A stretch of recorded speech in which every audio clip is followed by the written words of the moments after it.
എൻ്റെ പേര് ലിനിയ ലാലു. ഞാൻ വരുന്നത് ഇരിഞ്ഞാലക്കുട രൂപത കാൽവരിക്കുന്ന് വ്യാകുലമാത ഇടവകയിൽ നിന്നാണ് വരുന്നത്. ഞങ്ങൾക്ക് വിവാഹം കഴിഞ്ഞ് 9 വർഷമായിട്ട് കുഞ്ഞുങ്ങളുണ്ടായിരുന്നില്ല. ഞാൻ ആദ്യമായി ഉടമ്പടി എടുത്തത് 1/8/2019 പിന്നെ അതിനുശേഷം ഞാൻ ഉടമ്പടി പുതുക്കിയിരുന്നില്ല. ആദ്യമായി പുതുക്കിയത് 19/2/2023 അന്ന് ഞാൻ നിയോഗം വെച്ച് പ്രാർത്ഥിച്ചു. മാതാവേ, ഡിസംബർ 7 മാതാവിൻ്റെ പ്രത്യക്ഷീകരണത്തിൻ്റെ ദിവസം എൻ്റെ ഉദരത്തിലൊരു കുഞ്ഞിനെ എനിക്ക് തന്ന് അനുഗ്രഹിക്കണമെന്ന് ഞാൻ പ്രാർത്ഥിച്ചിരുന്നു. മാതാവ് എൻ്റെ ആഗ്രഹം സാധിപ്പിച്ചു തന്നു. ഞാൻ ഡിസംബർ 6 പ്രഗ്നൻ്റ് ആണെന്ന് അറിഞ്ഞു. 7 ഞാൻ മാതാവിൻ്റെ അടുത്ത് നന്ദി പറയാൻ വേണ്ടി ഞാനിവിടെ വന്നിട്ടുണ്ടായിരുന്നു. അതിന് 3-ാം മാസത്തെ സ്കാനിങ്ങിലാണ് ഇരട്ട കുഞ്ഞുങ്ങളാണെന്ന് അറിഞ്ഞത്. പിന്നെ മാതാവ് ഇതിനിടയിൽ എനിക്ക് വേറെ യാതൊരുവിധ ബുദ്ധിമുട്ടുകളും ഉണ്ടായിരുന്നില്ല. 7-ാം മാസത്തെ സ്കാനിങ്ങിൽ യൂട്രസിന് മുകൾ വശത്തായിട്ട് ഒരു ഫൈബ്രോയിഡ് ഉണ്ടെന്ന് അറിഞ്ഞു. അതുകൊണ്ട് വേറെ ബുദ്ധിമുട്ടുകൾ ഒന്നും ഉണ്ടായിരുന്നില്ല. വേദനകളോ ബ്ലീഡിങ്ങോ എന്തെങ്കിലും കാണുകയാണെങ്കിൽ ഉടനടി ഹോസ്പിറ്റലിൽ എത്തണമെന്ന് ഡോക്ടർ പറഞ്ഞു. മാതാവിനോട് സ്ഥിരമായിട്ട് നേർച്ച വസ്തുക്കൾ ഉപയോഗിച്ച് ഞാൻ പ്രാർത്ഥിച്ചിരുന്നു. കാശിരൂപം എപ്പോഴും കയ്യിൽ കൊണ്ടു നടക്കുമായിരുന്നു. വേറെ ബുദ്ധിമുട്ടുകളൊന്നും ഉണ്ടായിരുന്നില്ല. 36-ാമത്തെ ആഴ്ച കംപ്ലീറ്റ് ആയതിനു ശേഷമാണ് സിസേറിയനിലൂടെ കുഞ്ഞുങ്ങളെ പുറത്തെടുത്തത്. അപ്പോൾ ഡോക്ടർ പറഞ്ഞിട്ടുണ്ടായിരുന്നു, ഈ ഫൈബ്രോയിഡ് എടുക്കണമെന്നുണ്ടെങ്കിൽ സേഫായ സ്ഥലത്തായിരിക്കണം. ബ്ലീഡിംഗ് ഒന്നും കൂടാൻ പാടില്ല. കൂടിക്കഴിഞ്ഞാൽ എടുക്കാൻ സാധിക്കില്ല എന്ന് പറഞ്ഞിട്ടുണ്ടായിരുന്നു. പക്ഷേ യാതൊരുവിധ ബുദ്ധിമുട്ടുകളും ഇല്ലാതെ സിസേറിയനിലൂടെ എൻ്റെ ഫൈബ്രോയിഡും നീക്കം ചെയ്യാനായിട്ട് മാതാവ് അനുഗ്രഹിച്ചു. അത് കുഞ്ഞിൻ്റെ തലയുടെ അത്ര വലിപ്പം ആ ഫൈബ്രോയിഡിനും ഉണ്ടായിരുന്നു. പിന്നെ ഞങ്ങൾക്ക് ഒത്തിരി കടങ്ങളുണ്ടായിരുന്നു. അതൊക്കെ ഒരുവിധം മാതാവിൻ്റെ അനുഗ്രഹത്താൽ മാറി. പിന്നെ ആത്മീയ ജീവിതത്തിൽ കാര്യം പറയുകയാണെങ്കിൽ ഞാൻ സ്ഥിരമായിട്ട് കുർബാനയ്ക്ക് പോകുമായിരുന്നു.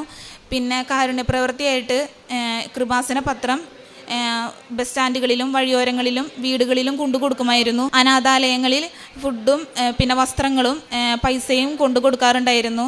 പിന്നെ വഴിയോരങ്ങളിൽ പൊതിച്ചോറ് കൊടുത്തിരുന്നു. പിന്നെ ഞാൻ മൂലം ഇവിടെ 2 പേര് ഉടമ്പടി വന്ന് എടുത്തു. അവർക്കും അനുഗ്രഹങ്ങൾ ലഭിച്ചിട്ടുണ്ട്. സാക്ഷ്യം അവർ വൈകാതെ വന്ന് പറയാമെന്നാണ് പറഞ്ഞിട്ടുണ്ടായിരുന്നത്.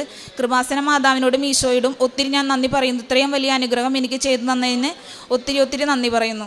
ഏശയ്യ 59:1 രക്ഷിക്കാൻ കഴിയാത്ത വിധം കർത്താവിൻ്റെ കരം കുറുകിപ്പോയിട്ടില്ല. കേൾക്കാനാവാത്ത വിധം അവിടുത്തെ കാതുകൾക്ക് മാന്യം ഭവിച്ചിട്ടില്ല. 9 വർഷമായി കുഞ്ഞുങ്ങൾ ഇല്ലാത്ത ദമ്പതികളെ പിന്നീട് എങ്ങനെയാണ് മടി നിറയെ സമ്മാനം നൽകി ദൈവം അനുഗ്രഹിക്കുന്നത്?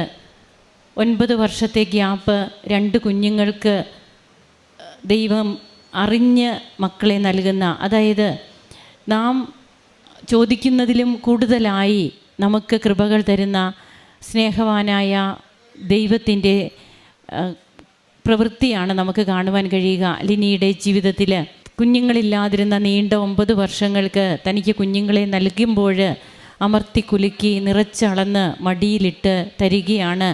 അങ്ങനെ തൻ്റെ കുഞ്ഞുങ്ങളുടെ വളർച്ചയിൽ പിന്നീട് യാതൊരു കോംപ്ലിക്കേഷനും ഇല്ലാതിരുന്നു. എന്നാൽ വീണ്ടും 7-ാം മാസത്തെ സ്കാനിങ്ങിൽ ഒരു സിസ്റ്റ്, അതിന് കുഞ്ഞിൻ്റെ തലയോളം മുഴുപ്പുണ്ടായിരുന്നു എന്നാണ് നാം കേട്ടത്. അപ്പോഴതും റിമൂവ് ചെയ്യാനായിട്ട് സാധിച്ചു.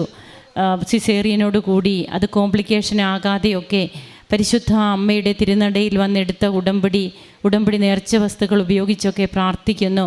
അങ്ങനെ യാതൊരു ബുദ്ധിമുട്ടുമില്ലാതെ തൻ്റെ കുഞ്ഞുങ്ങളെയും തനിക്ക് ലഭിച്ചു. തൂക്കക്കുറവൊക്കെ പറഞ്ഞിരുന്നെങ്കിലും അതൊന്നും കുഞ്ഞുങ്ങളെ ബാധിച്ചില്ല. അങ്ങനെ ഏറ്റവും നല്ല രീതിയിൽ തൻ്റെ ഉടമ്പടി ജീവിതത്തെ ജീവിക്കുവാനും കാരുണ്യ പ്രവർത്തനങ്ങൾ, പ്രേക്ഷിത പ്രവർത്തനം, ഇതിനൊക്കെ തൻ്റെ പ്രഗ്നൻസി പീരീഡിലും ഈ മകള് സമയം കണ്ടെത്തുകയാണ്. അങ്ങനെ കർത്താവിന് വേണ്ടി സമയം കണ്ടെത്തുന്നവരെ കർത്താവ് കൂടുതലായി ശ്രദ്ധിക്കുന്നു എന്നുള്ളതാണ് സാക്ഷ്യത്തിലൂടെ നമുക്ക് മനസ്സിലാവുക. കരങ്ങളടിച്ച് നമുക്ക് ദൈവത്തെ ആരാധിക്കാം, മഹത്വപ്പെടുത്താം. അത്യപൂർവ ദൈവാനുഭവങ്ങൾ ഇനി നിങ്ങൾക്കും സ്വന്തം.